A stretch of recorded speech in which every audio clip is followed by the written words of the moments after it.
వంటగదిలో ఈరోజు simple chicken curry వండటం నేర్చుకుందాం. దానికి కావాల్సిన పదార్థాలు: చికెన్ అరకిలో, అల్లం వెల్లుల్లి పేస్ట్ 2 టీ స్పూన్లు,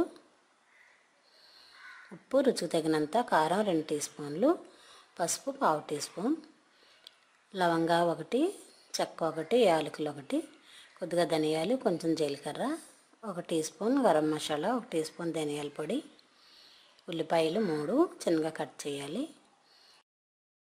పచ్చిమిర్చి 3, కరివేపాకు కొద్దిగా, ఆయిల్ 2-3 టేబుల్ స్పూన్లు. ఇప్పుడు తయారు చేయటం చూద్దాం. చికెన్ శుభ్రంగా కడిగి ఉప్పు, కారం, పసుపు, అల్లం వెల్లుల్లి, కొద్దిగా ఆయిల్ వేసి కలిపి పక్కన పెట్టాలి. ఇప్పుడు ఆయిల్ వేడి చేసి దానిలో జీలకర్ర, ధనియాలు, ఆవాలు, సోపు గింజలు, 1 యాలక్కాయ, ఇలాచి, 1 లవంగ మొగ్గ, దాల్చిన చెక్క వేసి వేయించుకోవాలి. ఇవి వేగిన తర్వాత సన్నగా కట్ చేసిన ఉల్లిపాయలు, పచ్చిమిర్చి కూడా వేసి ఒకసారి కలిపి మూత పెడదాం.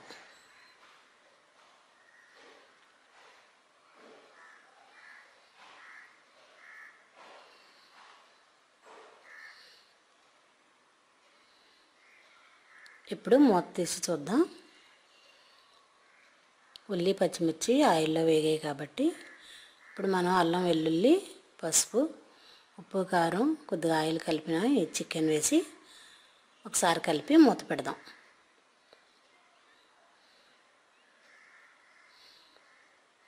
ఇవి చికెన్లో ఉన్న నీళ్ళతో కర్రీ ఉడుకుతుంది, వాటర్ పోయక్కర్లేదు.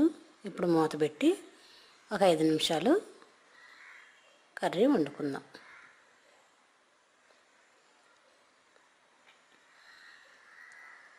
చికెన్లో వాటర్ ఊరింది కదా, ఇవి మొత్తం ఎగిరేంత వరకు ఉంచితే కర్రీ రెడీ అవుతుంది.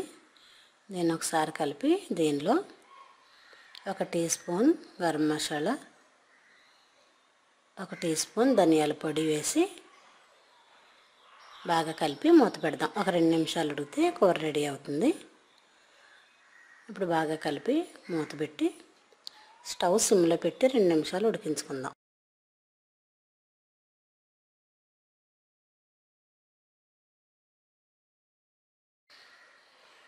ఇప్పుడు మూత తీసి చూద్దాం.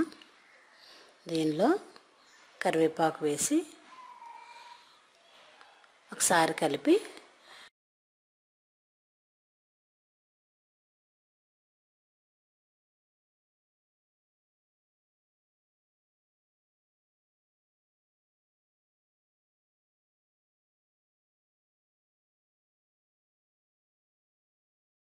సర్వింగ్ బౌల్లో తీసుకొని సర్వ్ చేద్దాం. అంతే, ఎంతో సింపుల్గా అయిపోయే సింపుల్ చికెన్ కర్రీ రెడీ.